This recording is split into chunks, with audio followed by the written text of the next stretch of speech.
Okay, hey everyone, today I'm drawing a witch. I started with a simple pencil sketch to get the pose right. It helps to exaggerate the motion early on, like having one leg stretched forward and tilting the shoulders a bit.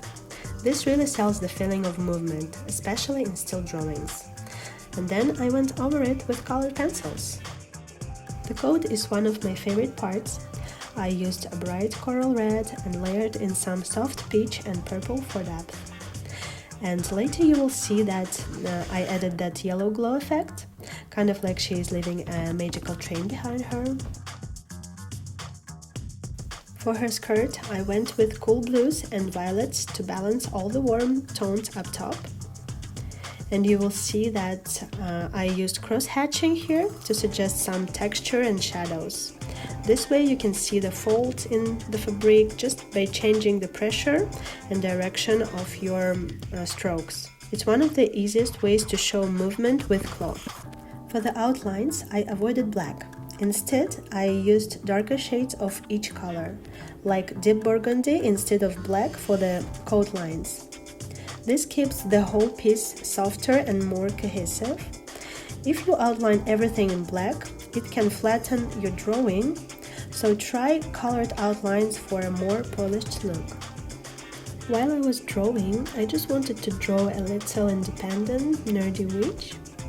Someone who's curious, a bit weird in the best way, and totally doing her own thing. I feel like most girls and women have that kind of quiet magic in them, even if they don't always notice it. It's in the way we follow what we love, or how we keep learning, even when no one's watching. Yes, even when no one's watching. That's the kind of magic I wanted to capture here. You will see that I exaggerated some parts of the drawing, like her skirt or even the colors. It's either super stylized or super colorful. Her head was the fun part. I filled it with mushrooms. I used a mix of warm oranges and pinks for the head itself, and then some browns and gold for the mushroom caps. The trick with colored pencils is to layer lightly and build the color gradually. If you press too hard too soon, it's harder to fix or blend later.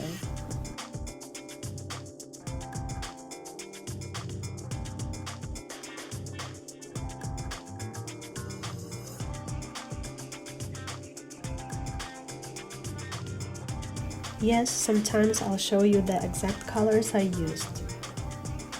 And yes, those green striped socks were totally a spontaneous choice. Sometimes the best color choices aren't planned. I just wanted something playful that stood out, and that's a tip in itself. Don't be afraid to make bold color decisions midway through your drawing. As long as you balance the overall palette, it usually works. To get that glow, I just used very light pressure and small circular strokes. Don't be afraid to let colors blend into each other. Colored pencils can really look amazing if you let it. I also added a soft shadow under her feet with a mix of cool grays and blues. That grounds her in space without making the drawing too heavy. As you can see, everything is glowing, and as a final detail, I gave the book a little glow, because whatever spell she's studying is clearly urgent.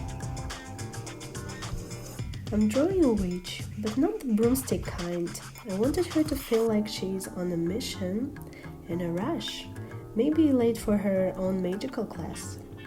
So the pose is dynamic, she's running, and everything flows with her movement.